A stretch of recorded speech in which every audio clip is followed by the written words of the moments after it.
Shalom, selamat sore teman-teman. Biarlah kita mau bersuka cita pada sore hari ini. Karena kita percaya Tuhan telah memelihara kehidupan kita. Untuk itu, janganlah kita khawatir. Jangan kamu khawatir, burung di udara Dia pelihara. Jangan kamu khawatir, bunga di padang Dia hiasi. Jangan kamu khawatir, apa yang kau makan minum pakai. Jangan kamu khawatir, Bapa di surga membina. Jangan kamu khawatir, burung di udara Dia pelihara. Jangan kamu khawatir, bunga di padang Dia hiasi. Jangan kamu khawatir, apa yang kau makan minum pakai. Jangan kamu khawatir, Bapa di surga memberi. Kita mau katakan, aku tidak khawatir. Aku tidak khawatir, Dia pelihara. Aku tidak khawatir, bunga di padang Dia hiasi. Haleluya. Aku tidak khawatir, apa yang ku makan minum pakai.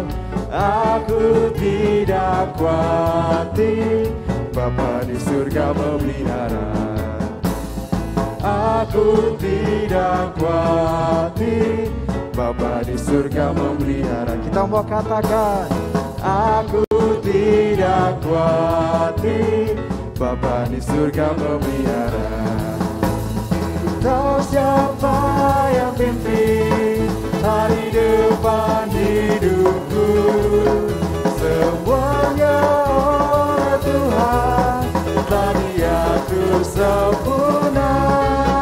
Menghadapi gelombang sepanjang jalan hidupku, ku berharap pada Tuhan, ku sangat kuat.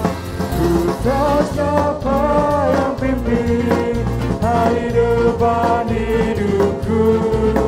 Semuanya oleh Tuhan telah diatur sempurna. Menghadapi gelombang sepanjang jalan hidupku, ku berharap pada Tuhan, ku serahkan semua. Ku berharap pada Tuhan, ku serahkan semua. Kita mau katakan, ku berharap pada Tuhan, ku serahkan semua. Kami percaya Tuhan atas pujian ini, karena Engkau yang telah memimpin kehidupan kami Tuhan dari awal sampai saat hari ini Tuhan. Kami bersyukur Kau begitu baik bagi kami Tuhan. Terima kasih Tuhan, terima kasih Kau berkati ibadah kami Tuhan mulai dari awal hingga akhirnya. Biarlah kami yang melayani dan dilayani Tuhan boleh menerima berkat melalui firman-Mu Tuhan. Terima kasih Tuhan, terima kasih. Kami serahkan semuanya ke dalam tangan-Mu, hanya di dalam nama Tuhan Yesus Kristus. Kami sudah berdoa dan mengucap syukur. Amin. Biarlah kita mau naikkan pujian ini menjadi komitmen kita. Kita mau merindukan Dia, Tuhan kita Yesus Kristus. Haleluya.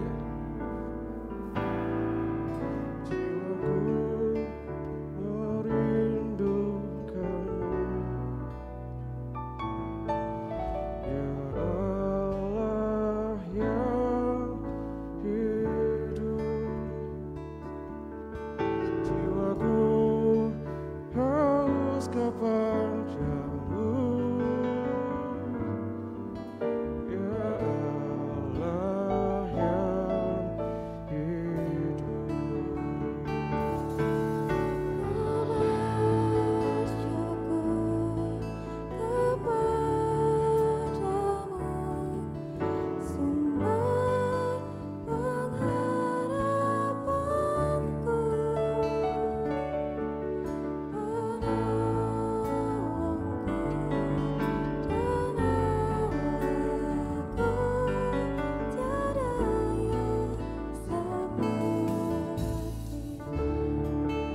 Kita mau menaikkan pujian ini dari awal bersama-sama.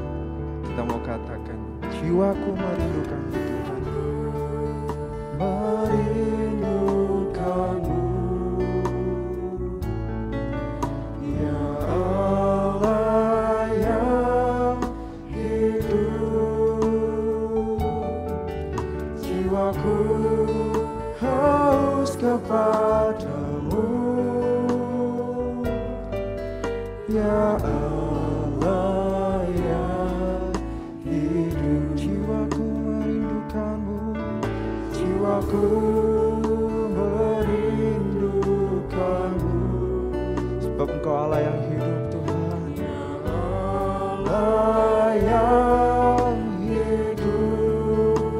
Jiwa kami haus akan Engkau Bapa, haus kepadamu, ya Allah yang hidup. Mari kita bersyukur pada sore malam hari ini. Ku bersyukur kepadamu, sumber pengharapanku, penolongku, ya Allahku, tiada yang sepertimu. Ku bersyukur kepadamu, sumber pengharapanku. Kami bersyukur Bapa, Tuhanku, ya Allahku, tiada yang sepertimu. Mari kita mau bangkit berdiri bersama.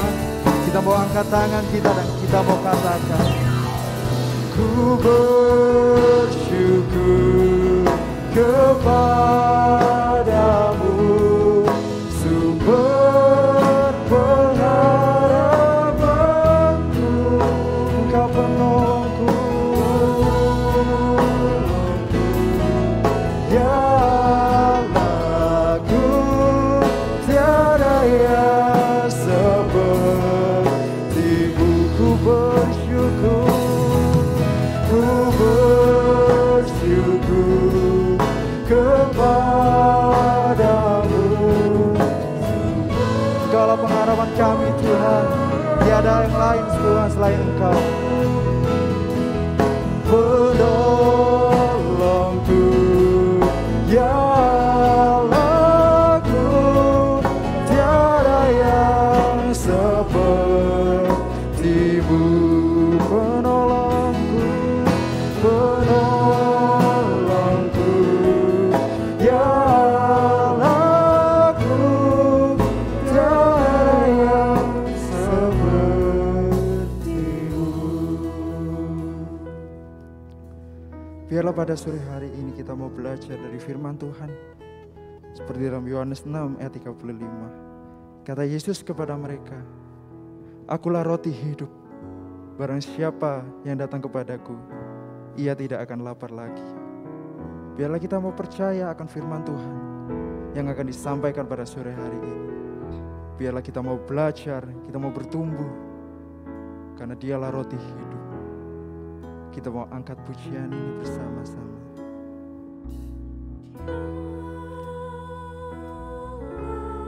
Kami bersyukur Tuhan sore hari ini.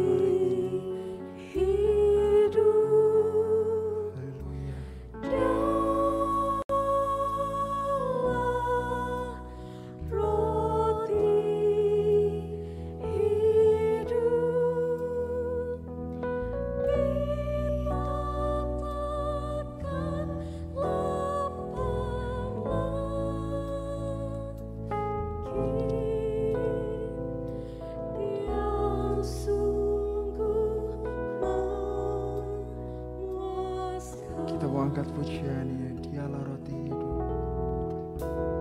Dialah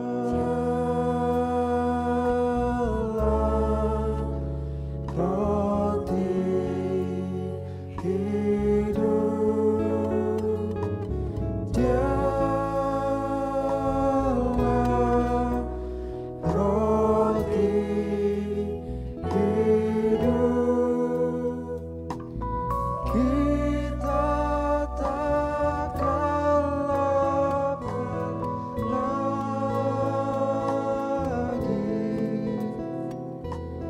Dia sungguh memuaskan. Dialah roti hidup. Dialah roti hidup. Dialah roti hidup. Kita takkan lapar lagi. Dia sungguh memuaskan. Mari kita bersama-sama tundukkan kepala dan kita akan berdoa untuk menyambut firman Tuhan. Bapa di dalam surga, kami datang kepadamu pada saat ini. Kami bersama-sama ingin merendahkan diri di hadapan Tuhan, seluruh pemuda-pemudi yang digembalakan, dan juga setiap mereka yang mendengar.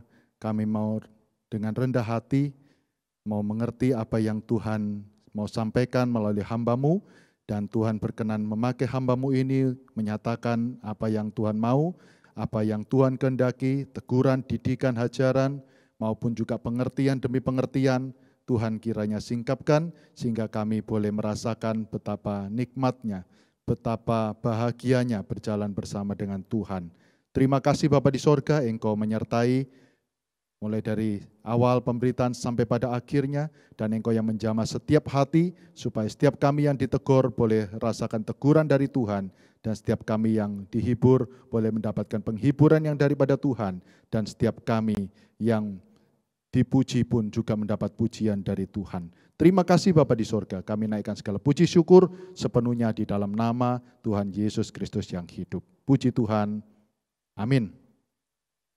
Ya, selamat sore dan shalom, saudara-saudara yang terkasih di dalam Tuhan. Pada kesempatan hari ini, kembali kita akan merenungkan apa yang Tuhan sudah tanamkan di dalam hati dan pikiran saya untuk boleh disampaikan pada pemuda dan pemudi yang khususnya ya, yang melihat siaran live streaming ini dan semua saudara yang menikmati pelayanan ini. Kiranya Tuhan memberkati saudara-saudara semua. Kita pada sore hari ini akan membahas tentang satu tema, yaitu jalan bersama dengan Dia. Dia di sini adalah Tuhan. Ya, Dia di sini adalah Tuhan. Jalan bersama dengan Tuhan. Saudara-saudara, beberapa waktu yang lalu saya bukan berjalan tapi ketemu dengan seorang artis ya. Ketika di Semarang dalam satu urusan pekerjaan, saya nginep satu hotel, kemudian saya ketemu dengan seorang artis ya. Mungkin ada beberapa yang tahu, yaitu Cak Lontong ya. Cak Lontong. Ketika ketemu, wah rasanya senang sekali, bangga sekali ya. Wah ayo foto begitu ya. Dan ketika ketemu Cak Lontong, saya enggak cuma diam saja, tapi saya cerita. Ya, cerita ke siapa? Cerita ke teman-teman yang belum pernah ketemu sama Cak Lontong, kira-kira begitu ya. Dan cerita itu bertahan 2 kali, 3 kali, 2 hari, 3 hari, kira-kira seminggu. Jadi seminggu itu saya cerita terus, tempo hari saya pergi ke Semarang, saya ketemu Cak Lontong di situ, saya foto, orangnya tinggi, besar, lucu, dan lain sebagainya. Berjalan 2-3 hari.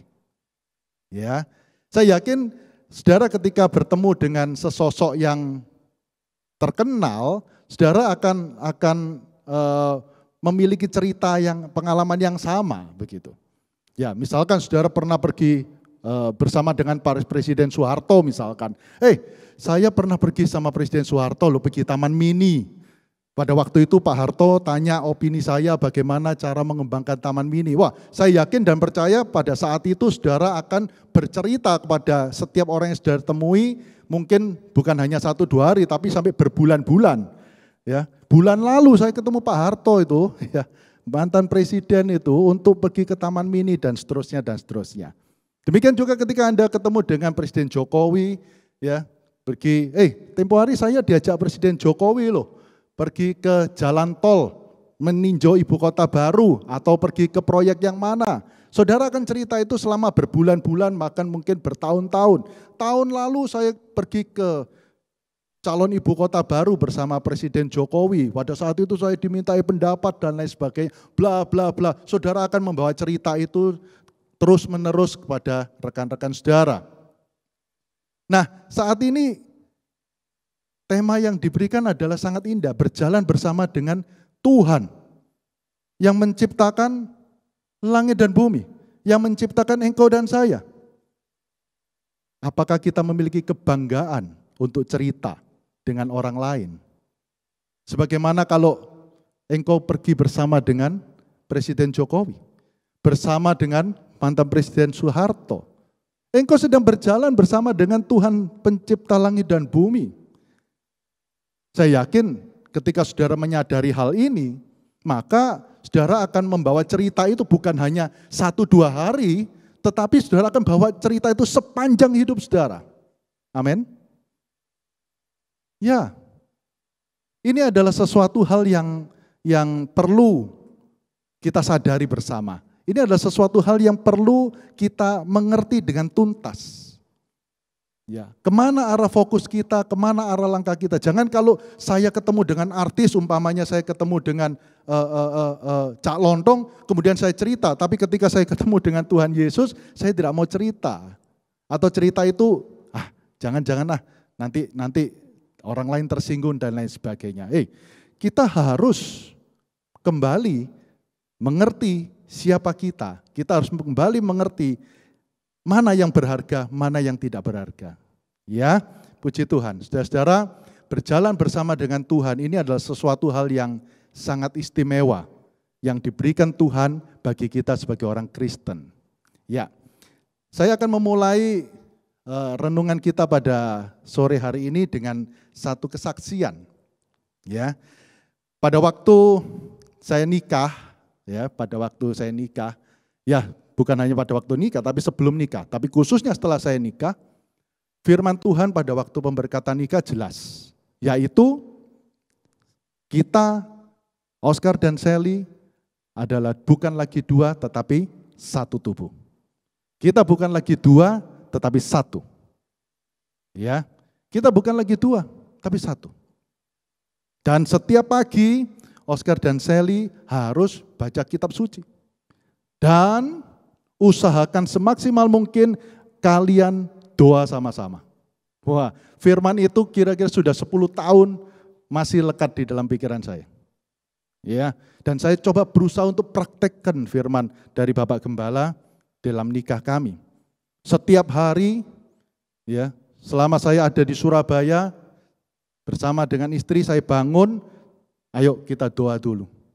Ya, kecuali kalau saya ada di luar kota karena tugas dan sebagainya, kita doa sendiri-sendiri. Tapi selama saya di Surabaya, saya akan berdoa bersama-sama dengan, termasuk pada waktu kita selisih paham, ya, atau yang biasa kalian kenal dengan istilah apa? Bertengkar gitu ya. Suami istri bertengkar, malamnya bertengkar gitu, tidur ya sudah tidur. Tapi pagi-pagi bangun, ya, ayo berdoa. Gitu ya. Biasanya ayo kita berdoa, ayo kita sama-sama merendahkan diri di hadapan Tuhan gitu. Tapi pada waktu bertengkar pokoknya harus doa. Pesan Gembala harus doa sama-sama, ya. Tapi nadanya sudah lain. Ayo doa gitu. Ya, tapi singkatnya adalah kita selama 10 tahun ini selalu merasakan keintiman bersama dengan Tuhan setiap pagi, kita selalu berdoa bersama-sama.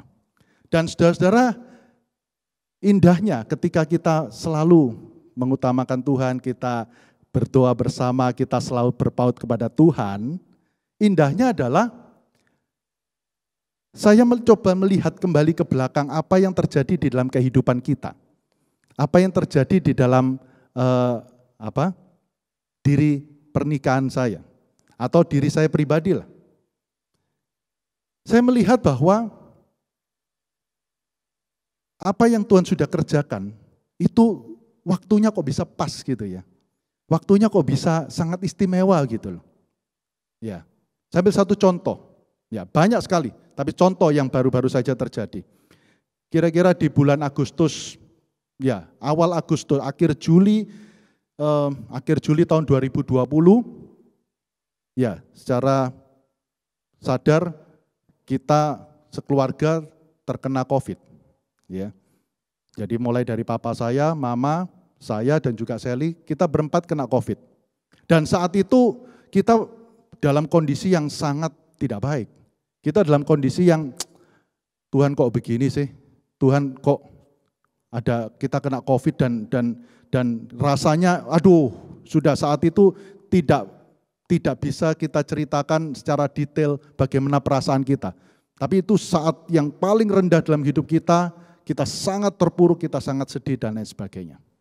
Tetapi ketika kita melihat lagi ke belakang, saudara-saudara, apa yang terjadi pada COVID itu ya? Ini terkait dengan setiap pagi kita selalu bersekutu dengan Tuhan, kita selalu baca firman dan lain sebagainya.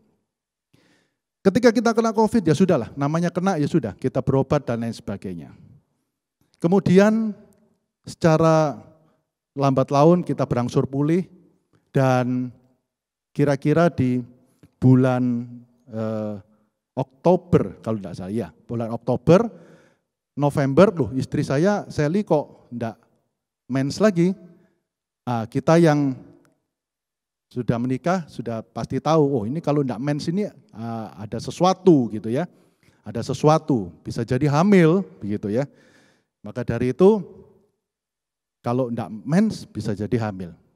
Kita coba-coba terus dan lain sebagainya, sampai pada bulan November, loh kok tidak mens, saya coba tes lah. Coba tes ya, coba tes. Tes dan kemudian dites dan kita mendapati, oh memang hamil. Ya, jadi berkat Tuhan, Sally mendapatkan satu berkat, bukan hanya Sally, tapi saya juga dapat berkat ya. Kita suami istri mendapat berkat, kami mendapatkan anak yang ketiga. Kami bersyukur sama Tuhan. Saat itu pada saat itu saya melihat lagi, wah Tuhan begitu luar biasa. Sebelum hamil, Tuhan kasih kita COVID di tengah-tengah pandemi. Itu sebabnya selama proses kehamilan 9 bulan, mulai dari bulan Oktober sehingga pada bulan Juli Sally akan melahirkan, bulan ini akan melahirkan. Kita sama sekali tidak ada rasa takut, tidak ada rasa gentar kita akan terinfeksi COVID.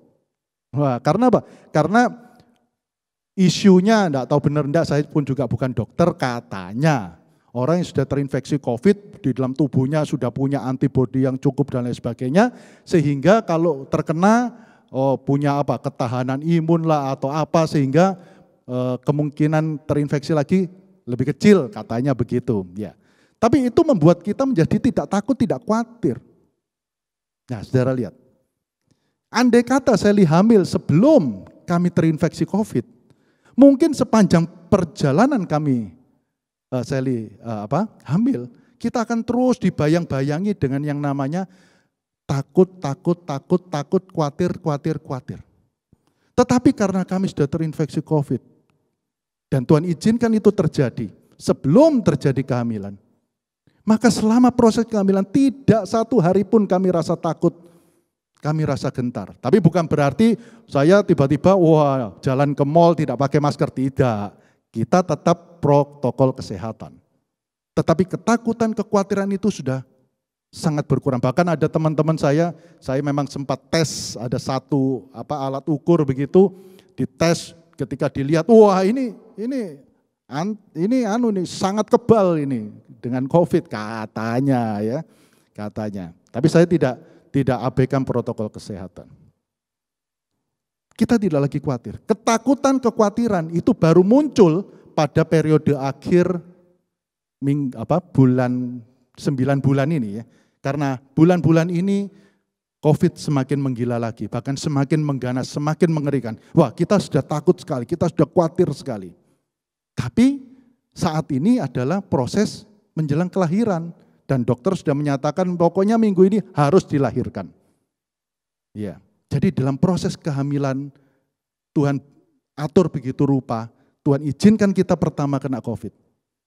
Kemudian dengan pengertian imun dan lain sebagainya, kita selama kehamilan tidak lagi rasa takut, tidak lagi rasa khawatir tentang apa yang namanya COVID.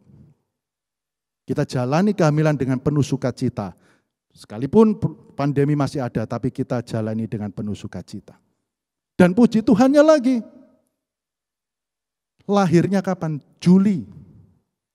Lahirnya Juli. Juli ada bulan apa? Juli adalah bulan di mana anak-anak sekolah libur. Ya, saya masih punya 2 anak yang sudah duduk di bangku SD. Saya coba membayangkan jikalau istri saya hamil, misalkan di bulan, katakanlah bulan Juni, maka kelahiran itu akan terjadi di bulan apa? April mungkin, bulan Maret, dan saat itu lagi seru-serunya sekolah. Waduh, kalau sekolah berarti saya akan merasa kebingungan. Istri saya melahirkan sudah tidak mungkin mengurus kedua anak. Maka saya harus mengurus kedua anak. Bagaimana saya bisa mengurus kedua anak selagi saya masih kerja di kantor? Iya, sudah lihat, tepat Juli, pada waktu apa? Sekolah libur. Iya. Sehingga apa? Anak-anak libur, liburan dah pergi rumahnya neneknya, pergi rumahnya opanya. Ya, Sally akan mengurus bayinya yang masih kecil. Pas waktunya, tepat waktunya. Dan bukan hanya itu, saudara-saudara. Beberapa waktu yang lalu anak saya sekolah di satu sekolah, ya, satu sekolah. Sekolah itu mengadakan survei. Setuju enggak kamu sekolahnya daring apa? Online atau offline, gitu kan? Sebelum ada pandemi rame-rame ini disurvei nih anak-anak. Dan 70% orang tua siswa menyatakan enggak setuju kalau sekolahnya PTM. Jadi apa? Daring, online. Ya, online. Maksudnya bagaimana? Berarti kalau nanti ini masuk sekolah, bulan Juli ini masuk sekolah, sekolahnya online, sekolahnya di rumah. Sehingga apa? Tidak perlu kita antar pergi sekolah. Tidak perlu bingung jemput dari sekolah. Waktunya tepat sekali. Saya cuma membayangkan bagaimana kalau misalkan PTM itu terjadi. Wah, saya pasti akan kelimpungan. Pagi mesti ngeterkan sekolah, no problem. Tetapi bagaimana dengan pulangnya? Karena kadang-kadang saya juga mesti pergi luar kota untuk bekerja. Kadang-kadang saya juga harus pergi ke tempat-tempat tertentu yang tidak memungkinkan saya menjemput mereka sekolah. Siapa yang akan menjemput mereka sekolah? Mau diikutkan antar jemput, kondisi pandemi. Mau dititipkan teman, kondisi pandemi. Mau dijemput sendiri nggak bisa karena istri harus merawat si bayi, si kecil. Ya, saudara lihat, semuanya Tuhan atur begitu tepat. Bukan hanya tepat berkatnya, tetapi timingnya bisa tepat. Waktunya bisa tepat. Ya, waktunya bisa tepat. Orang dunia bilang ini apa? Keberuntungan. Orang dunia bilang ini hoki. Ya, orang bilang, nah ini satu, ya hoki lah. Kalau singkat katanya bilang hoki lah kamu. Tapi bagi saya, ini lebih daripada sekedar hobi. Ini lebih daripada sekedar keberuntungan. Ini adalah campur tangan Tuhan yang sangat detail di dalam hidup saya dan istri untuk menentukan proses demi proses, timing demi timing, berkat demi berkat yang Tuhan berikan bagi kita. Amin. Ini adalah campur tangan Tuhan yang sangat detail. Dan ini begitu indah. Ketika kita bersekutu dengan Tuhan, ketika kita memiliki hubungan pribadi dengan Tuhan, ketika kita berjalan bersama dengan Tuhan, Tuhan sudah tetapkan, bukan hanya nanti kamu saya kasih anak ya, nanti kamu saya kasih pekerjaan ya, nanti kamu saya kasih order ya, tapi Tuhan tentukan sampai sedetailnya. Supaya apa? Semuanya itu pas timingnya. Kalau saya mau cerita banyak sekali hal yang sudah Tuhan berikan bagi saya. Bagaimana pada waktu awal menikah, saya diberikan rumah, dan rumah itu tepat persis di depan rumah orang tua saya. Ya, bukan beberapa tahun, tetapi beberapa bulan sebelumnya, persis. Demikian juga dengan waktu-waktu yang lalu, banyak sekali, terlalu banyak hal yang indah yang Tuhan sudah atur di dalam kehidupan saya pribadi dan juga keluarga. Ya. Begitu sangat indah karena berjalan sama Tuhan. Ya. Nah, bagaimana? Untuk berjalan bersama dengan Tuhan, ya jelas kita harus menerima Tuhan. Nah inilah privilege-nya kita sebagai orang Kristen, saudara-saudara. Inilah privilege kita sebagai seorang Kristen. Pemuda-pemudi, saya katakan dengan jelas, inilah privilege kita dengan orang Kristen. Saudara tahu, di luar kekristenan, agama-agama yang lain, kepercayaan-kepercayaan yang lain, untuk menerima Tuhannya, untuk menerima dan menghidupi bersama-sama dengan Tuhan, mereka sampai harus melakukan sesuatu hal yang mengerikan. Kita tidak perlu bertapa di gua selama 40 hari 40 malam, tidak makan, tidak minum. Kita tidak perlu mendaki gunung Everest yang begitu tinggi, sehingga begitu kita sampai puncak, wah kita baru mendapatkan persekutuan dengan pencipta. Kita tidak perlu mendayung sampai di tengah lautan, kemudian kita menyelam sampai ke dalam, terus akhirnya baru kita Tidak. Privilege kita sebagai seorang Kristen, sebagai seorang yang telah dipilih oleh Tuhan, privilege kita ketika kita mendengar firman, ketika kita mendengar Injil, kita meresponi, Tuhan, aku mau terima Engkau. Yesus, saya mau terima Engkau sebagai Tuhan dan Juru Selamatmu. Saat itulah kita boleh menjadi anak-anak yang berjalan bersama dengan Tuhan Yesus. Sesimpel itu, ya, sesimpel itu. Semudah itu, ya, semudah itu. Loh, berarti ketika pengkhotbah membicarakan, saudara, siapa yang hari ini mau percaya pada Yesus? Siapa yang hari ini mau terima Yesus sebagai Tuhan dan Juru Selamat? Kemudian saudara mengaku, ya itu saya. Di saat itu, di detik itu, tak usah lama. Saat itu engkau sudah sama-sama dengan Dia.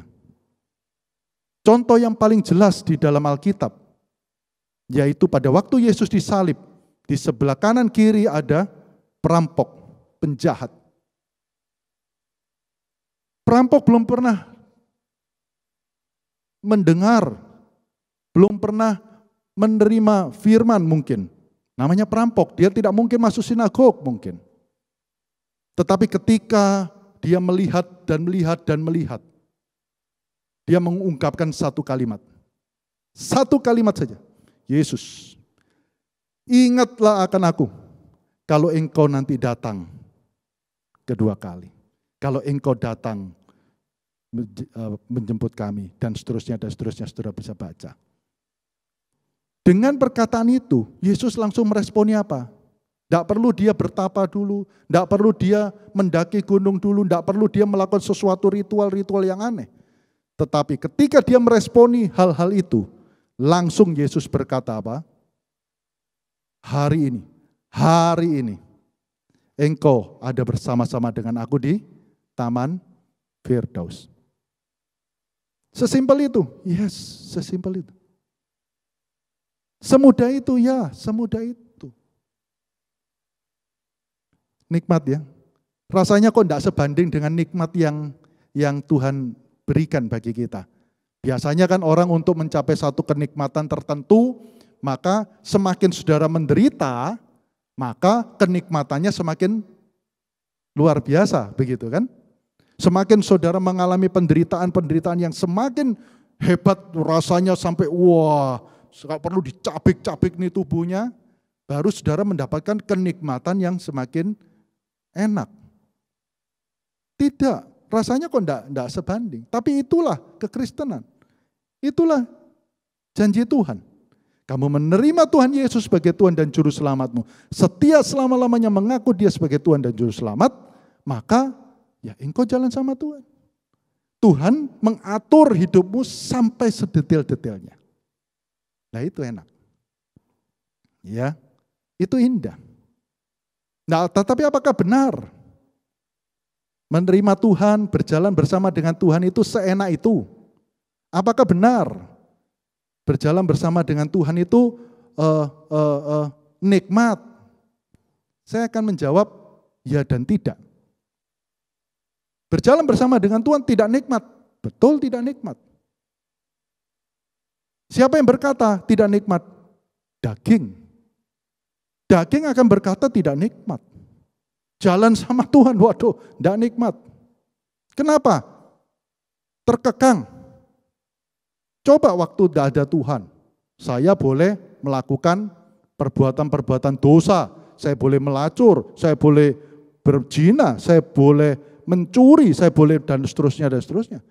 Tapi pas ketemu Tuhan Yesus, tidak boleh ini, tidak boleh itu, tidak boleh ini, tidak boleh itu, berzina, jangan berzina, berbohong saja tidak boleh. Menipu saja tidak boleh. Aduh, tidak enak ya. Tidak enak. Siapa yang ngomong daging? Tapi siapa yang ngomong mengikut Tuhan itu enak? Siapa yang ngomong jalan bersama dengan Tuhan itu enak? Tuhan Yesus sendiri. Kapan Tuhan Yesus bilang itu enak? Tuhan Yesus memberikan satu perumpamaan. Pikulah kuk yang kupasang. Karena kuk itu enak. Saudara cari sendiri ayatnya. Saya yakin saudara bisa menemukan ayat itu. Karena ini sangat sering sekali dikatakan. Pikulah kuk. Dan kuk itu enak. Saudara tahu kuk? Kalau ada 2 sapi, saudara tahu karapan sapi ya. Kalau ada 2 sapi, ya, berjalan bersama, itu harus dipasang kuk. Di lehernya sini harus dipasang kuk. Di lehernya sapi yang satu dipasang kuk, kemudian di tengahnya ada kayu yang panjang untuk mengatur kedua sapi itu. Nah itulah kuk yang dimaksud. Aduh enggak enak ya, terbatas, aduh ada kuk ini loh, enggak enak. Enggak bisa noleh kanan, enggak bisa noleh kiri, enggak bisa gerak kiri, enggak bisa gerak kanan. Daging bilang enggak enak. Tetapi Tuhan bilang, kuk yang kupasang itu enak. Saudara mau percaya mana? Saudara mau percaya dagingmu atau percaya dengan Tuhan? Lihat ya, di sini ada 2 konsep yang kacau. Mana enak, mana tidak enak. Mana nikmat, mana tidak nikmat. Ini ada kekacauan. Selagi kita hidup di dalam dunia, di dalam daging, hati-hati. Konsep Anda, pikiran Anda, fokus Anda, sudahkah sama dengan fokusnya Tuhan? Sama dengan konsepnya Tuhan? Nikmat yang saudara katakan nikmat, apakah itu sama dengan yang Tuhan katakan nikmat? Tuhan bilang nikmat, tetapi kamu bilang tidak nikmat. Kenapa? Karena kamu masih hidup menurut daging, Alkitab berkata. Kembali lagi. Pikulah kuk yang kupasang, karena kuk itu enak. Tuhan berkata, kukku itu enak, bebanku pun ringan. Kalau saudara mau berjalan bersama dengan Tuhan, harus pasang kuk itu. Ya, harus pasang kuk itu. Supaya apa? Bisa jalan sama-sama. Sebab kalau tidak, kamu bisa melenceng ke kiri, ini ke kanan, nggak bisa sama-sama. Gitu. Dan Tuhan bilang, kuk yang kupasang itu enak. Oke. Di dalam berjalan bersama dengan Tuhan, kita harus pegang satu prinsip. Prinsipnya adalah saya nunut sama Tuhan. Ya. Prinsipnya adalah saya nunut sama Tuhan. Seperti kamu kalau pergi ke gereja umpamanya, boleh enggak saya nunut mobilmu? Nunut. Ya, kalau kamu mau jalan sama Tuhan, itu bukan punya hak yang sama, tidak. Tetapi kamu nunut sama Tuhan, itu prinsipnya. Ya, itu sebab di dalam Alkitab, saya sudah berbicara beberapa kali di dalam kaum muda ini, mungkin 2-3 kali, syarat mengikut Tuhan, itu ada 3 di dalam Alkitab. Ya, syarat mengikut Tuhan itu ada 3 di dalam Alkitab. Yang pertama, yaitu adalah menyangkal diri. Kita harus mengikut Tuhan, itu harus menyangkal diri. Kenapa? Kita nunut. Ya, kita nunut. Kalau nunut, tak boleh semaunya sendiri. Kalau nunut, tak boleh sok-sokan. Kalau nunut, syarat pertama, menyangkal diri. Apa menyangkal diri itu? Saya sebagai seorang pimpinan di dalam kantor.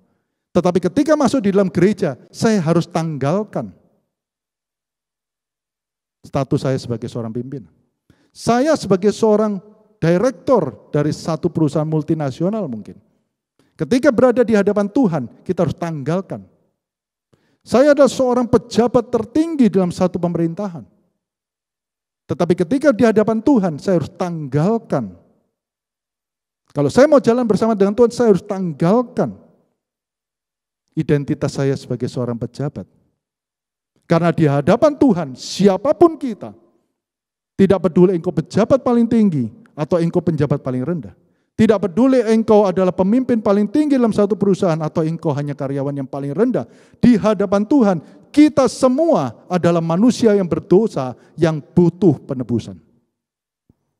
Itu sebabnya untuk mengikut Tuhan, untuk berjalan bersama dengan Tuhan, kita harus menyangkal diri. Kita harus menanggalkan segala atribut kita. Kita harus meninggalkan, kalau itu gereja, ada pintu gereja di dalam, semua atributmu yang ada di dalam dirimu mesti dilepas. Engkau seorang jenderal kah? Di sini ada bintang 5 atau bintang 4 maksimum ya. Dengan tanda pangkat, tanda bintang dan lain sebagainya, di depan pintu gereja engkau harus lepaskan. Masuk ke dalam gereja engkau adalah jemaat biasa. Nah itulah sebabnya di dalam gereja kita semua kursinya sama. Ya, kursinya sama, tidak ada satu pakai sofa atau apa, tidak ada. Semuanya sama. Kenapa? Karena semua jemaat, entahkah engkau karyawan yang paling rendah, atau engkau pemimpin perusahaan paling tinggi, engkau duduk di kursi yang sama. Ya, yaitu hanya satu simbol saja yang akan membicarakan tentang kesetaraan, bahwa kita di hadapan Tuhan adalah sama. Tetapi untuk mengikut Tuhan, kita harus menyangkal diri. Kita tidak boleh bawa atribut kita untuk masuk ke dalam satu pelayanan di dalam gereja.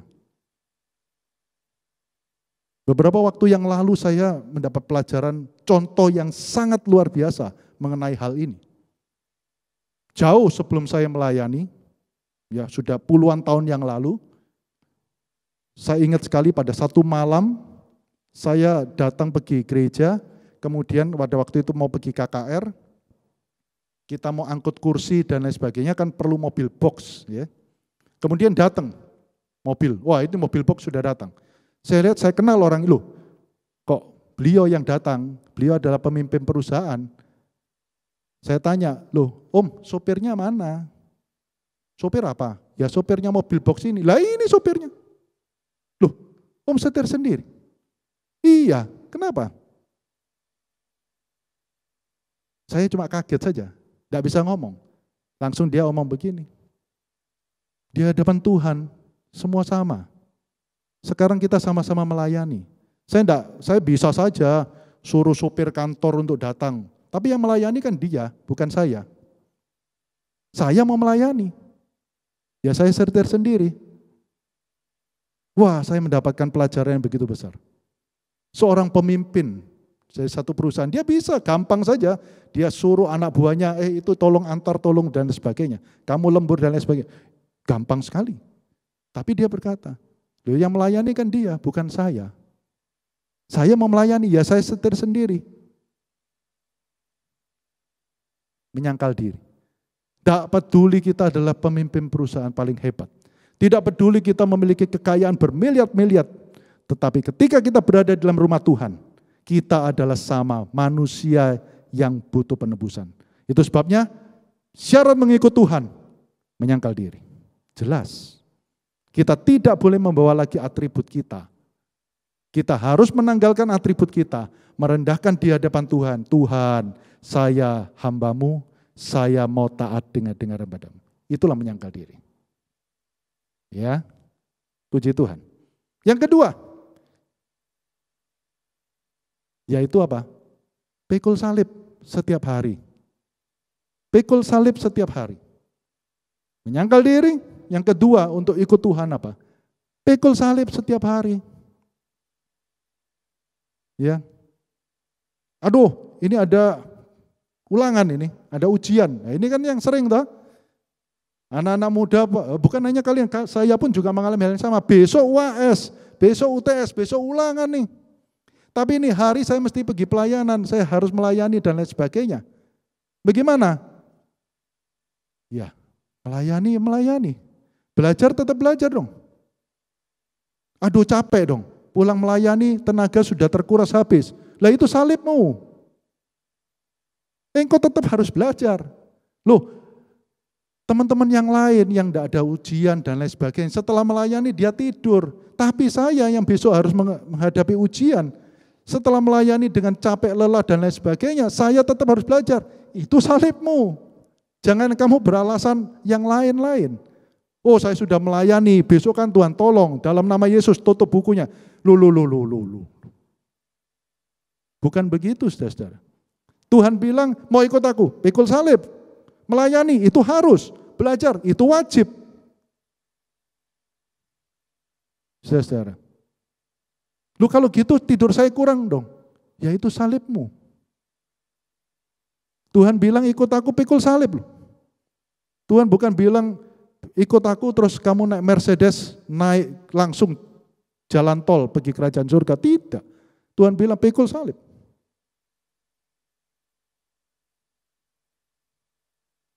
Waktu di dalam gereja ini, musiknya kok enggak cocok ya, musiknya kok enggak enak ya. Semua sudah diatur begitu rupa, warna gereja kita adalah ini. Waduh, tapi saya enggak senang musiknya begitu. Saya harus adakan suatu perubahan. Saya sedikit harus berkata menyimpang sedikit. Saudara-saudara, kenapa semuanya harus sesuai dengan keinginanmu ya? Kenapa semuanya harus sesuai dengan apa yang kamu mau? Ya. Bukan masalah warna musiknya apa. Misalkan ada, saya tidak terlalu mengerti musik ya, tapi saya omong saja ya, ada satu musik jazz, musik pop misalkan. Misalkan saja warna gereja kita semuanya harus musik jazz, misalkan. Ketika seorang masuk dalam, tidak cocok nih, ini musik jazz, musiknya orang tua nih. Saya pengennya musik pop ada di sini. Saudara-saudara, bukan masalah musik pop atau musik jazznya. Bukan masalah warna musiknya. Tetapi permasalahannya adalah kenapa keinginanmu harus selalu diturut. Kenapa harus selalu mengikuti keinginanmu. Saya akan berikan analogi yang sedikit sudah mungkin bisa mengerti. Saya punya anak umur 7 tahun. Dia sudah ngerti rasanya ice cream. Dia sudah tahu bagaimana meminta. Kita makan, gitu. Makan namanya anak kecil makannya lebih sedikit. Karena makannya lebih sedikit dia lebih cepat habis. Gitu. Saya masih makan, dia minta, "Pa, saya mau minta es krim." Gitu. Oke. Saya cuma jawab oke. Karena dia sudah habis, nah, dia tunggu nih sambil mainan kuku ya. "Pa, kok lama? Saya mau beli es krim sekarang." Tunggu, Papa masih makan. Mukanya sudah sedikit merengut. Iya, mukanya sudah sedikit merengut. Dia tunggu lagi, main kuku lagi. Nah, sekarang bukan main kuku apa, main handphone ya. Main handphone. Namanya saya suka makan saya lama dong. Saya banyak makanan. Setelah mau habis, rasanya kok kepingin makan lagi ya, saya beli makanan lagi, gitu. "Pa, kok makan lagi? Kapan beli es krimnya? Sekarang dong." Loh, Papa masih makan. "Iya, tapi mau beli es krim sekarang, bisa tunggu tidak?" Nah, main lagi handphone. Karena gamenya sudah habis, "Pa, beli es krim sekarang." Papa masih makan, bisa lihat tidak? Nah, dia sudah tidak tahan lagi. "Papa ini, nangis. Beli es krim sekarang, beli es krim sekarang." Pada saat itu saya berkata, "Tidak usah beli es krim. Tidak usah makan es krim." Saudara ngerti maksud saya? Bukan saya tidak mau belikan es krim. Mungkin saya pun juga ingin es krim itu. Bukan saya tidak mau es krim. Tetapi permasalahannya adalah, kenapa saya harus turuti kamu? Kamu anak, kamu harus turut sama orang tua. Ya, kamu anak, ini orang tua. Bagaimana sikapmu terhadap orang tua? Bukan permasalahan es krimnya, saya bilang. Bukan permasalahan apa yang diminta dia. Mungkin yang diminta dia saya pun juga ingin. Tapi permasalahannya bukan itu. Permasalahannya adalah kenapa saya mesti turut kamu? Kenapa bukan kamu yang turut saya? Nah itu pikul salib. Sama seperti dengan di gereja. Kenapa gereja harus turuti kamu? Halo, pemuda-pemudi. Kenapa bukan kamu yang belajar untuk menuruti gereja, apa yang sudah ditetapkan? Oh, apakah gereja tidak boleh berubah? Bukan itu masalahnya. Bukan permasalahan yang kok bisa gereja boleh berubah atau tidak, bukan itu. Tetapi poinnya adalah, kenapa keinginanmu kalau tidak diturut, kamu mutung? Kenapa harus disesuaikan dengan keinginan? Itulah yang jadi masalah. Bukan papa tidak mau berikan kamu es krim, bukan. Tapi kalau kamu sabar tunggu, tiba waktunya, kita akan beli es krim sama-sama. Bisa ngerti saudara? Aduh, gereja ini gerejanya seperti orang tua. Engkau mau dididik enggak? Engkau mau digembalakan enggak? Ketika engkau masuk dalam satu sekolah, sekolah sudah ditentukan masuknya jam 6.45. Kemudian kamu suka-suka datang, jam 7, kemudian kamu boleh berkata, kenapa harus jam 6.45 masuk? Kenapa bukan jam 8? Enggak boleh begitu dong. Apakah sekolah tidak bisa rubah menjadi jam 8? Bisa. Tetapi permasalahannya adalah kenapa harus dirubah menjadi jam 8 sesuai dengan maumu? Kenapa bukan kamu yang menuruti jam 6.45? Itu salib. Yesus Kristus bisa turun dari salib, langsung turun? Bisa. Dia Tuhan kok. Dia bisa bikin supranatural. Semua orang yang ada di bawahnya mati semua. Bisa. Dia Tuhan. Tapi ketika dia lakukan itu, ya semua kita mati sudah. Syukur kepada Allah. Dia mau pikul salib. Dia tidak nurut apa yang menjadi maunya dagingnya dia. Dia tetap taat pada rencana Allah yang sempurna. Pikul salib. Dia tidak memprioritaskan apa menjadi maunya dia sendiri. Waduh, gereja ini gerejanya orang tua ya. Pikul salib. Duduk belajar. Itu namanya pikul salib. Bukan sedikit-sedikit, wah harus dirubah.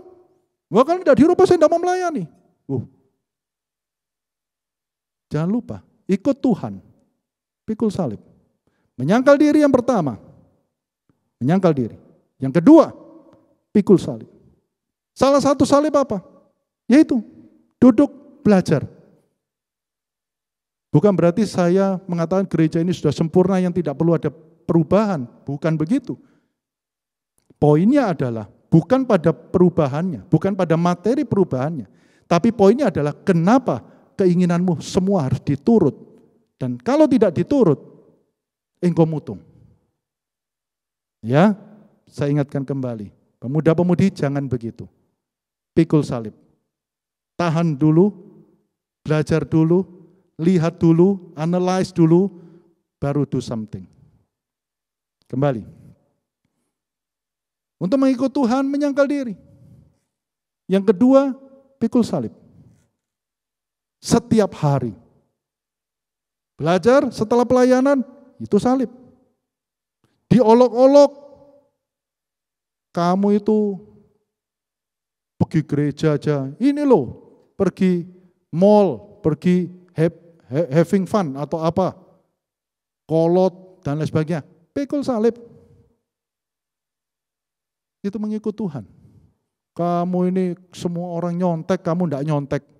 Wah, Cooper, pikul salib. Kamu ini semuanya berbuat ini, berbuat itu, semuanya pada korupsi, kamu sok-sokan suci. Pikul salib. Itu permintaan Tuhan. Wah, kamu ini orang Kristen, Allahmu cuma Allahmu 3, 1, wah angel, dihina, diolok-olok, pikul salib. Jangan kamu diolok-olok terus kamu balik mengolok-olok, oh iya Allahmu, wah. Bukan itu maunya Tuhan. Pikul salib. Kasih penjelasan yang tepat. Pikul salib. Diolok-olok, tapi kamu tidak boleh balas mengolok-olok. Nah itu. Itu salib. Ketika kamu diolok-olok, dihina, dimaki-maki karena imanmu dihina mengenai masalah Tuhanmu, tetap firman Tuhan berkata apa? Kamu harus kasih jawaban dengan penuh cinta kasih. Itu salib. Itu mengikut Tuhan. Ya, kembali. Yang ketiga, mengikut Tuhan. 1, Tuhan minta apa? Sangkal diri. 2, Tuhan minta apa? Pikul salib. 3, nah ini, mengikut aku. Saya sudah omong beberapa waktu yang lalu. Saya lebih suka ngomong apa? Mengintili Yesus. Kentel kemana Tuhan pergi? Melo terus kemana Tuhan pergi. Setelah menyangkal diri, pikul salib, mengikut Tuhan. Mengikut terus di mana Tuhan pergi. Seperti bayangan. Bayangan itu akan terus ada. Kecuali kalau tidak ada terang. Kalau terangnya hilang, bayangan itu hilang. Bayangan itu tidak lagi ikut. Tetapi kalau terang itu ada, walaupun itu sekecil apapun, bayangan itu selalu ikut kamu. Tidak mungkin kamu ada di TP, bayanganmu ada di Galaxy Mall sana. Tidak mungkin. Tidak mungkin kamu ada di rumah, bayanganmu ada di gereja. Tidak mungkin. Kalau kamu di gereja, bayanganmu di gereja. Kalau kamu di Galaxy Mall, bayanganmu juga di Galaxy Mall. Kalau kamu ada di TP, bayanganmu juga di TP. Mengintili terus, gandeng terus. Mengikut Yesus itu seperti itu. Mengikut Yesus itu kentil sama Tuhan Yesus. Ya. Kentil terus sama Tuhan Yesus. Puji Tuhan. Semoga kita bisa memahami makna-makna yang ada ditulis dalam kitab suci. Ingat, di dalam mengikut Tuhan, prinsipnya adalah kita nunut. Bukan kita jalan, kita menjadi bos. Enggak, kita nunut. Kemudian, permintaan Tuhan adalah kita harus menyangkal diri, kita harus pikul salib, yang 3 adalah kentil terus sama Tuhan. Nah, saya sudah bahas yang 2, saya akan coba bahas yang 3. Mengintili Yesus. Dan setelah itu kita akan selesaikan renungan pada sore hari ini. Di dalam mengikut Yesus, dalam kentil sama dengan Tuhan, ada beberapa hal yang kita harus perhatikan. Ya, ada beberapa hal yang kita harus perhatikan. Kalau kentil dengan Tuhan, berarti apa? Speednya harus sama. Kecepatannya harus sama. Kalau tidak sama, itu akan merepotkan. Saudara bisa bayangkan, kalau saya jalannya cepat, kemudian ada orang yang ada di samping saya, katakanlah anak saya, karena dia masih kecil, jalannya tidak bisa cepat. Saudara bisa bayangkan ketika saya lari, ya, anak saya larinya tapi tidak secepat saya. Terus bagaimana? Dia akan hanya menjadi penghambat. Ya, ingat tadi, prinsipnya nunut. Dia hanya jadi penghambat. Karena speednya tidak sama. Saudara bisa bayangkan ketika saya berusaha untuk cepat, tapi di belakang saya lambat-lambat. Tidak bisa. Atau sebaliknya, ketika saya lambat-lambat, tapi yang di belakang saya cepat-cepat, juga nggak bisa. Ya. Beberapa waktu yang lalu, pada waktu awal-awal bekerja, untuk mendapatkan pengalaman, saya mesti pergi satu pameran. Saya diajak oleh pimpinan saya pergi satu pameran yang ada di Jakarta, di PRJ. Itu kali pertama saya melihat pameran barang-barang manufacturing, teknik. Ya. Wih, banyak sekali standnya, ribuan mungkin ya, ratusan lah, bukan ribuan lah, ratusan. Tapi mungkin juga ribuan juga bisa, ratusan lah. Saya enggak ngomong ribuan, ratusan. Sehingga dalam waktu beberapa hari, kita harus mengunjungi semua stand itu supaya kita dapat pengetahuan yang banyak. Namanya orang enggak biasa, gitu. Ya saya pun kan jarang olahraga begitu ya pada waktu dulu. Sehingga jalan sedikit sudah ngos-ngosan. Tapi pimpinan saya karena sudah terbiasa, maka dia dari stand ini pindah stand ini, stand ini. Dan standnya itu bukan seluas gereja kita saja, tapi itu besar sekali, bukan seperti di Gramedia saja, tapi berpuluh-puluh kali lipat daripada yang di Gramedia.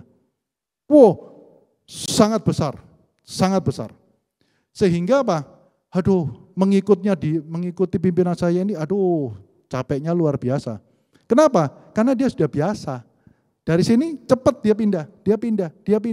Di satu sisi, ketika ada di satu tempat yang dia senang, dia berhenti agak lama. Di situ saya kesempatan ngasuh. Ya, kesempatan ngasuh. Setelah itu dia apa? Jalan lagi, cepat lagi. Saya mau enggak mau harus ngikuti speednya dia. Kalau enggak saya ketinggalan. Kalau ketinggalan hilang.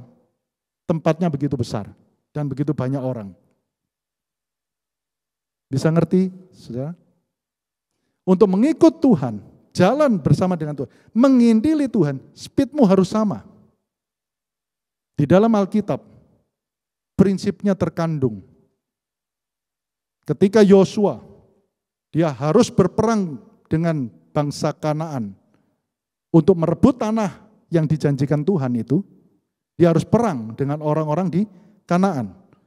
Sampai pada masa tua, Tuhan berkata, Yosua, kamu ini terlalu lambat. Masih banyak daerah yang belum kamu kuasai. Umurmu loh sudah tua, masih banyak daerah yang kamu terlalu lambat. Speednya tidak sama. Speedo tidak sama.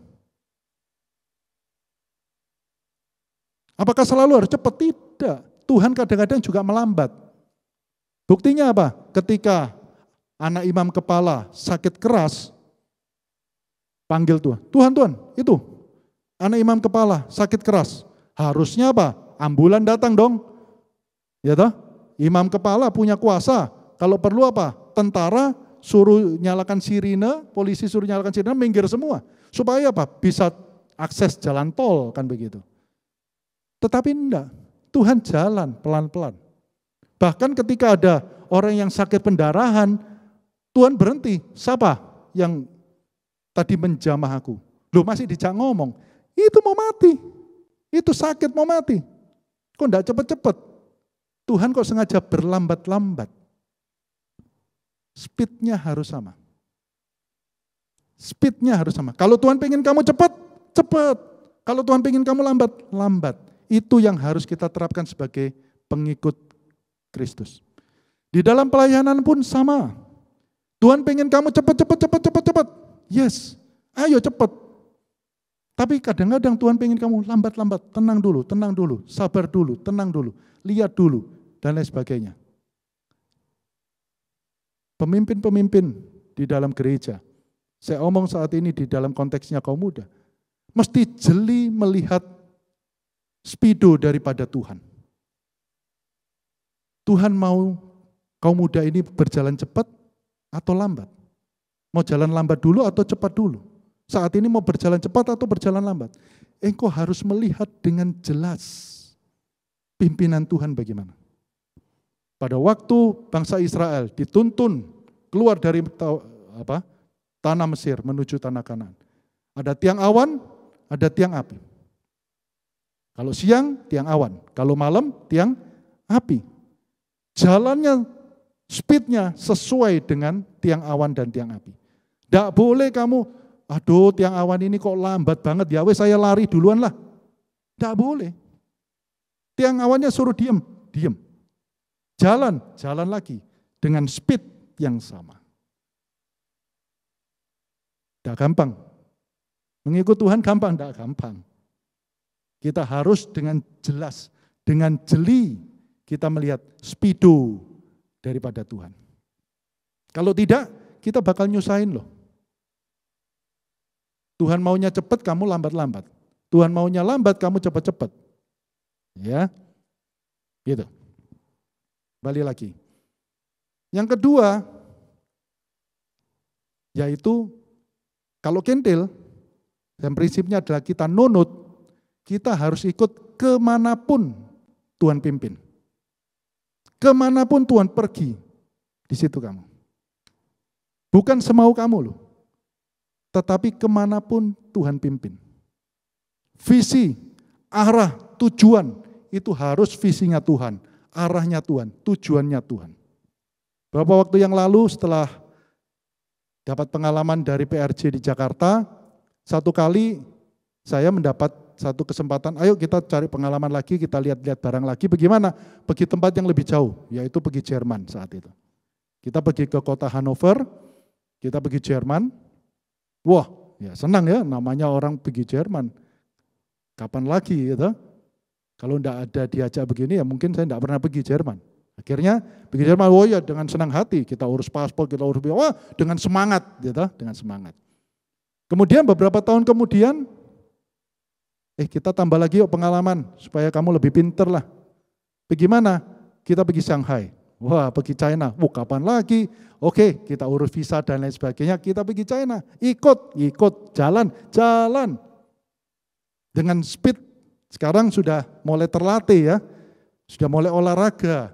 Jadi beliau mau pergi mana? Mau pergi situ? Saya punya speed yang sama. Di situ agak lambat, saya tunggu. Di situ dia mau jalan cepat-cepat, oke, kita jalan cepat-cepat. Tapi satu ketika, ayo kita pergi lihat pabrik di mesin. Oh ya, oke. Di mana? Di India. Begitu dengar India, waduh. langsung dalam hati, waduh, males. Waduh, enggak mau ikut. Waduh, kenapa? Ya, saudara-saudara, saya mengunjungi banyak sekali negara, ya karena kemurahan Tuhan saya kunjungi beberapa negara. Satu-satunya negara yang saya tidak mau kembali lagi yaitu India. Tempatnya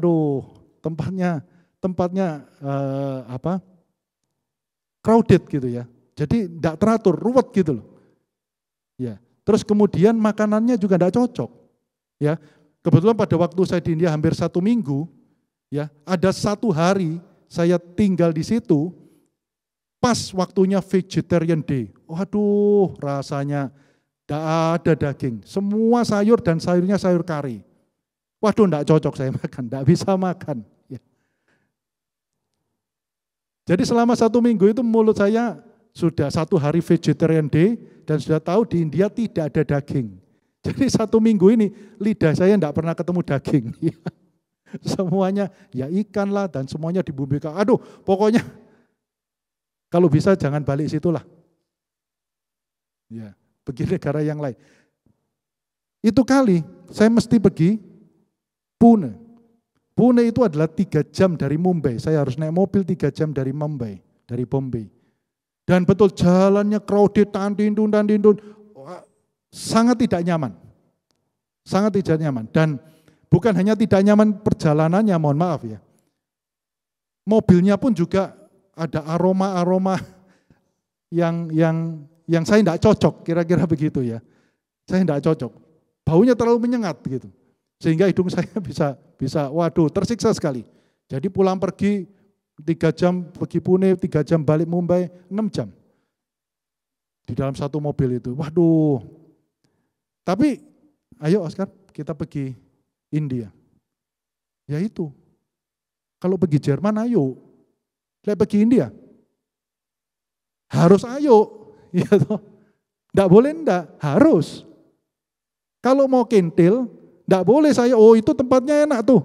Di Jerman tuh. Di China itu makanannya lezat itu. Tapi kalau di India, enggak lah. Enggak cocok, enggak bisa. Enggak boleh. Jangan lupa, mengikut Tuhan, engkau nunut. Tuhan mau pergi Jerman yuk, ayo ikut. Pergi India, harus ikut. Ya. Jadi mengikut Tuhan, mengintili Tuhan. Selain speedmu harus sama, kemana Tuhan mau pergi, kamu juga harus ikut di situ. Saudara-saudara, gak boleh pilih-pilih. Kamu nunut, berarti kamu harus jalan sama Tuhan. Ikut maunya Tuhan. Bagaimana? Ya. Dan yang ketiga, kalau kamu mengikut Tuhan, kentil sama Tuhan, yang ketiga adalah waktunya harus nurut sama Tuhan. Tidak bisa nanti ya kumpul jam 7 pagi ya, kita makan pagi dulu, setelah itu kita langsung berangkat jam 7:30. Kemudian kamu baru bangun jam 8, ya sudah ditinggal. Gak bisa jalan begitu. Ya, kamu naik pesawat, pesawatnya jam 7.45, ya harus sesuai dengan waktunya itu. Ya, kamu kebaktian jam 17.30 atau jam 18, kamu datangnya jam 19, ya terlambat. Gak boleh mau-mau kita. Jadi kalau ikut Tuhan harus sesuai dengan waktunya Tuhan. Berangkat sekarang, berangkat. Berhenti sekarang, berhenti. Ikut sekarang, ikut. Tinggal dulu, tinggal. Itu. Jadi di dalam mengikut Tuhan, kita harus menyangkal diri. 2 pikul salib. 3 kentil sama Tuhan. Nah kalau kentil sama Tuhan, ingat kita nunut. Kalau nunut jangan nyusahkan yang dinunuti. Supaya tidak nyusahkan apa? Speedmu harus sama. Speedomu harus sama. Setelah speedmu sama apa? Kemanapun aku dipimpin, saya mau ikut. Yang ketiga apa? Waktunya kapan saya mau jalan. Waktunya terserah Tuhan. Waktunya sekarang saya melayani, saya melayani. Saya tidak boleh melayani, saya tidak boleh melayani. Itu waktunya Tuhan. Pimpinan Tuhan apakah selalu positif? Tidak. Tuhan suruh Yunus pergi Niniwe untuk kabarkan Injil di sana. Yunus menolak, mangkir, Tuhan marah. Paulus disuruh ke satu daerah, saya lupa daerah apa. Tetapi ada kalanya, Paulus, kamu tidak boleh pergi ke daerah situ. Loh Tuhan, saya mau menginjil ke situ. Tapi Tuhan bilang, tidak boleh. Kamu tidak boleh pergi ke daerah situ. Sudah baca di dalam Alkitab. Ada pimpinan Tuhan, kamu boleh, silakan. Kamu harus menginjil ke situ, yes. Tapi ada kalanya Tuhan bilang, kamu tidak boleh pergi ke situ. Kamu tidak boleh melakukan itu. Loh ini kan untuk pelayanan, ini untuk penginjilan. Tidak boleh. Saudara cari, saudara baca di dalam Alkitab. Ada pimpinan Tuhan semacam itu. Jangan bilang, oh semua di gereja ini kan semua pelayanan, semuanya baik dan lain sebagainya. Hati-hati, kita sedang jalan bersama dengan Tuhan. Kita sedang jalan sama Tuhan. Tidak boleh semau kita sendiri. Kalau Tuhan tidak suruh, jangan kita coba-coba. Kalau Tuhan suruh, jangan juga kita coba-coba mangkir. Ya, puji Tuhan. Ketika kita berjalan bersama dengan Tuhan, waduh kok rasanya berat ya, kok rasanya setengah mati ya, kok rasanya sulit ya, kok tidak segampang saya terima Yesus, terima kasih Tuhan, saya terima Engkau sebagai Tuhan dan Juru Selamat, amin. Tapi jalannya kok berat ya, lah itu. Bagi daging itu berat. Tetapi sekali lagi, kuk yang kupasang, Tuhan bilang apa? Enak. Berat, siapa yang bilang? Dagingmu. Tuhan bilang enak kok. Ya, Tuhan bilang enak. Siapa lagi yang bilang enak? Rasul-rasul. Ya. Loh, rasul-rasul kok tidak mengalami seperti yang Oscar alami.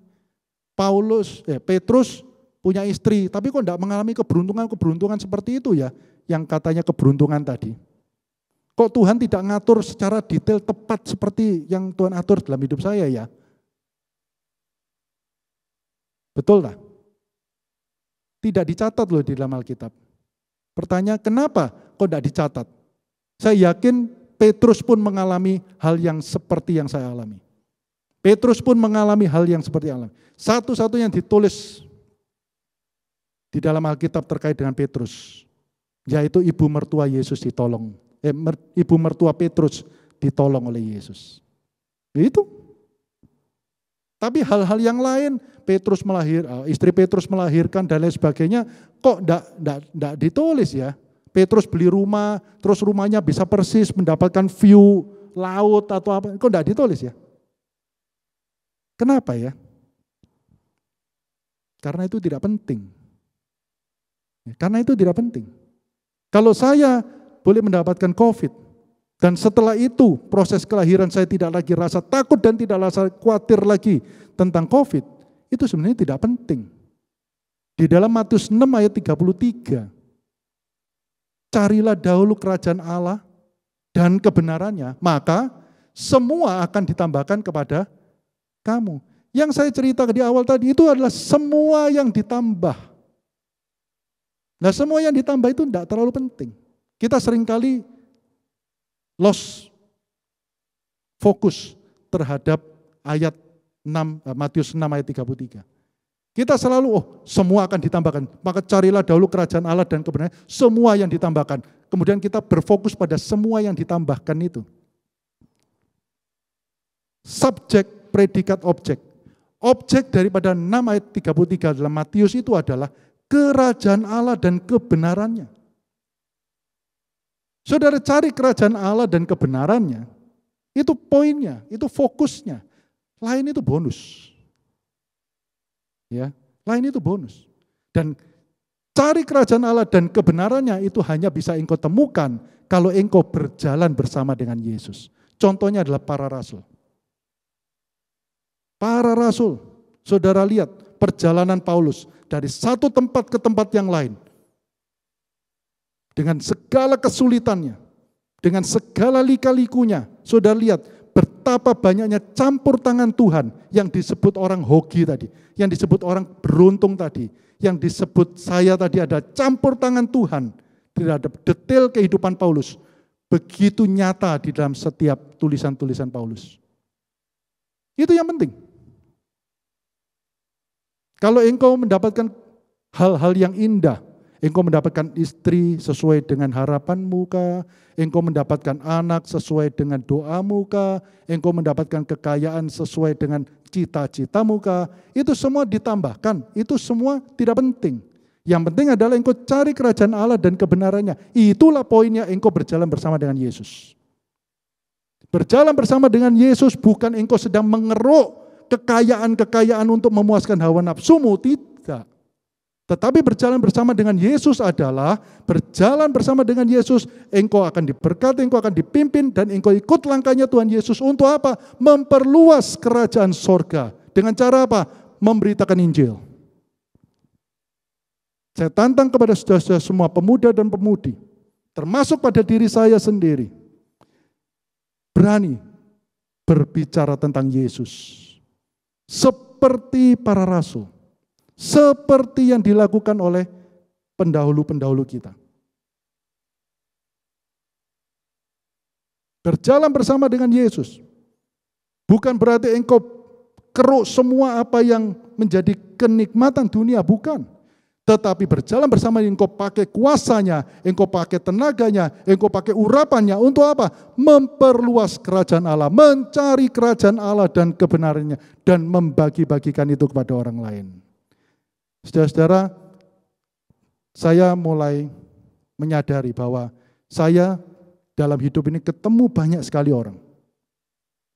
Dan saya mulai sedikit menyesal. Mengapa? Setiap kali saya ketemu orang, saya tidak omong tentang Yesus. Sekarang, saya mencoba, bukan berarti saya sudah sempurna. Saya mencoba.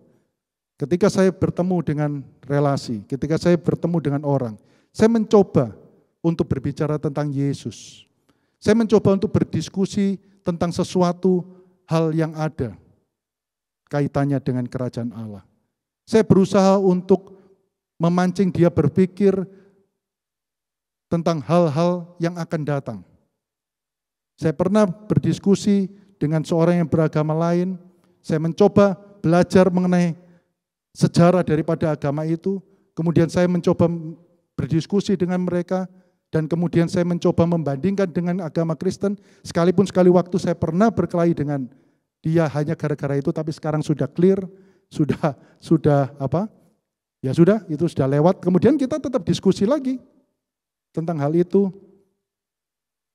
Saya mencoba untuk melakukan apa yang Tuhan perintahkan, untuk melakukan apa yang Tuhan inginkan.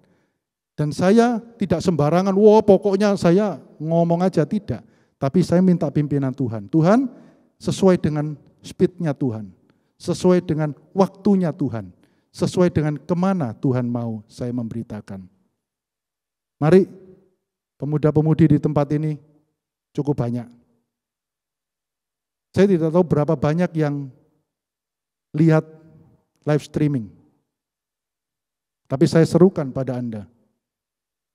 Siapapun saudara, sudah lihat live, saudara lihat tayangan ulang. Ceritakan Yesus pada setiap orang yang saudara temui. Kalau engkau sedang jalan sama Tuhan Yesus. Ingat, awal tadi saya berkata, saya ketemu Cak Lontong saja, 2 hari, 3 hari saya terus ngomong ke orang-orang yang saya baru ketemu Cak Lontong lu, ini fotonya ini. Saya sedang berjalan dengan Tuhan Yesus. Seharusnya saya lebih berani menceritakan tentang Yesus. Saya sedang berjalan bersama dengan pencipta alam semesta. Saya sedang berjalan bersama dengan pencipta langit dan bumi. Saya sedang berjalan bersama Dia yang menciptakan engkau dan saya. Saya sedang berjalan dengan Dia yang memegang hidup mati saya. Seharusnya kita berani dan dengan semangat untuk menceritakan yang sedang jalan sama-sama dengan kita kepada orang-orang lain. Maukah saudara? Saudara jawab di dalam hati saudara. Saudara tata kembali prioritas di dalam hidup saudara. Saudara ingat kembali siapa yang engkau anggap berharga dalam hidup saudara. Dan engkau ingat kembali apa yang Tuhan Yesus kehendaki dalam hidup saudara. Puji Tuhan. Kita akan nyanyikan satu pujian. Mengapa kau memilihku? Karena saya tahu ini adalah ibadah kaum muda yang suka bahasa Inggris, maka saya mengajak kita menyanyi dalam bahasa Inggris. Kita akan menemukan seharusnya bahasa Inggris ini hampir sama dengan apa yang ditulis di dalam bahasa Indonesia. Kurang lebih sama, 98% sama, tapi saya lihat bahasa Inggris begitu lebih indah. Mari kita coba belajar untuk menyanyikan dalam bahasa Inggris. Mengapa kau memilihku? Kalau bahasa Indonesia kita semua bisa, mari kita nyanyikan dalam bahasa Inggris. Why have you chosen me?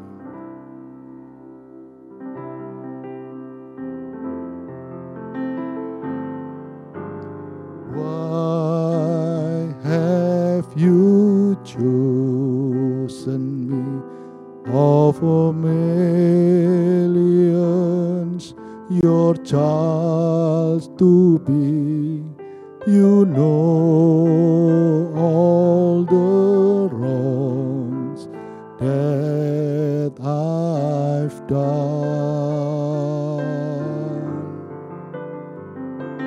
Oh, how could you pardon me, forgive my iniquity, to save me give Jesus your Son. But Lord, help me be what you want me to be. Your word I will strive to obey.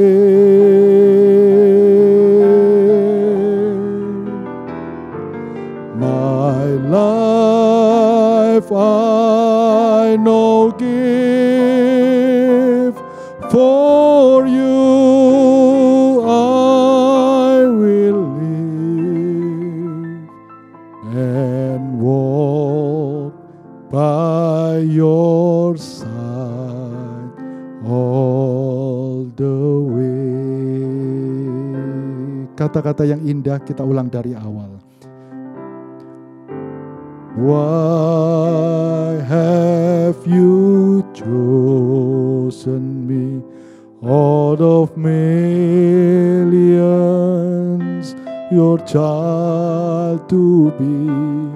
You know all the wrongs that I've done.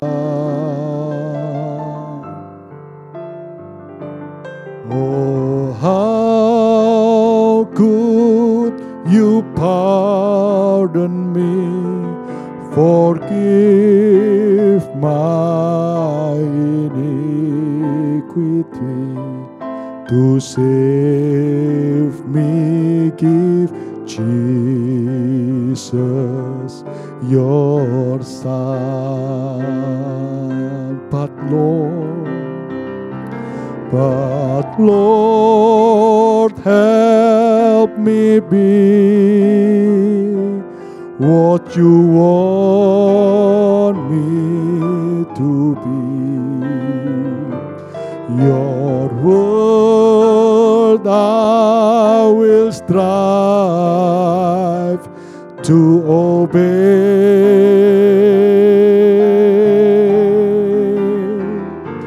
My life I know give, for you I will live and walk by your side all the way. Tuhan tolongku,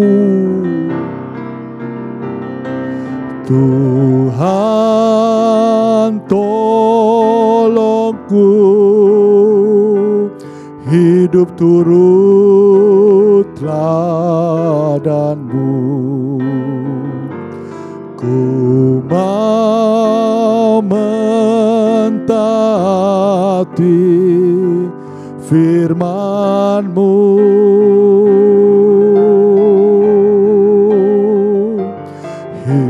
Hidupku sekarang hanya bagi-Mu, berjalan serta-Mu tiap hari. But Lord,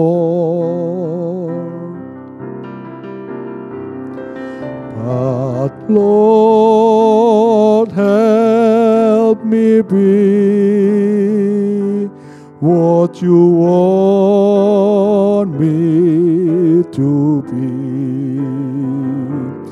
Your word I will strive to obey.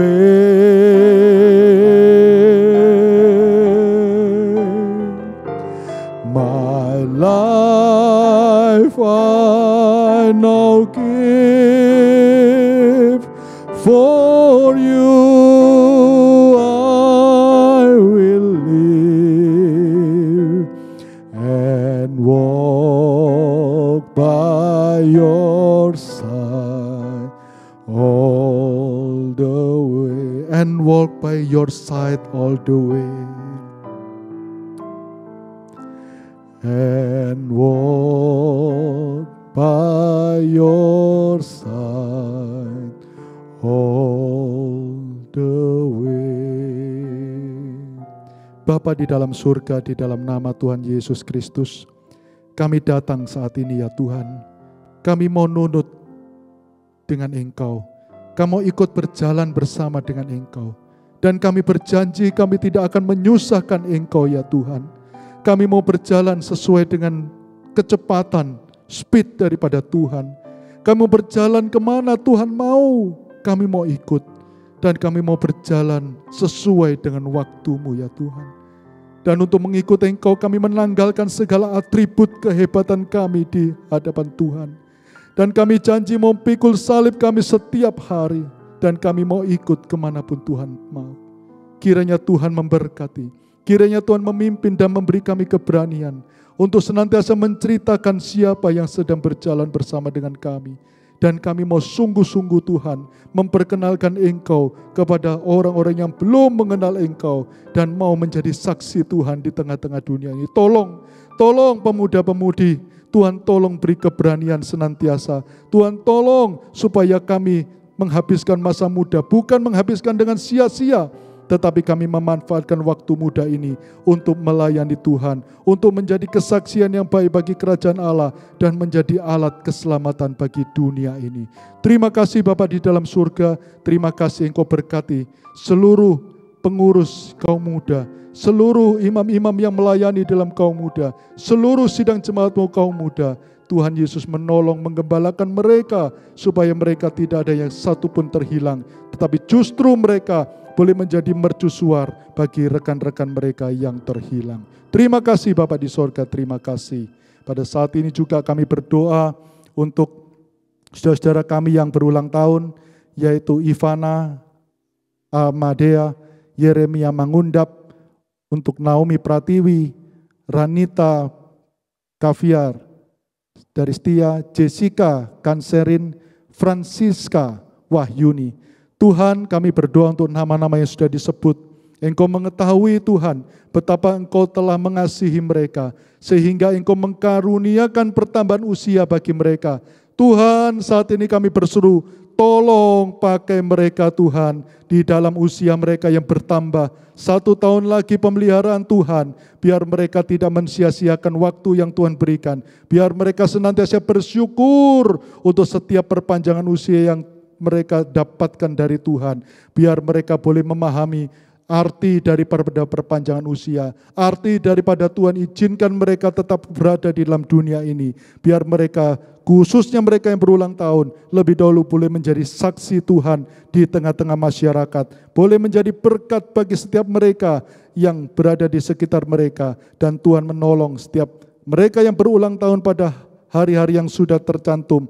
Kiranya Tuhan menambahkan senantiasa iman, Tuhan menambahkan senantiasa kepercayaan, pengertian, pengenalan akan Tuhan, sehingga masa hidup mereka bukanlah masa hidup yang sia-sia, tetapi masa hidup yang berarti di hadapan Tuhan. Terima kasih Bapa di dalam surga, terima kasih. Mengakhiri ibadah kaum muda pada sore malam hari ini, kami mohonkan berkat yang daripada Tuhan.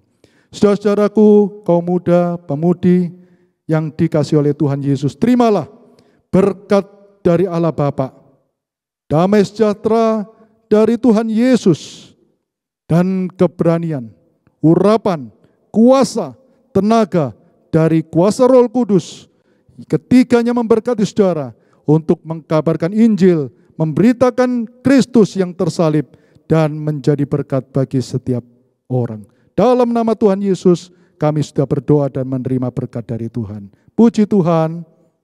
Amin. Selamat malam saudara-saudara semua.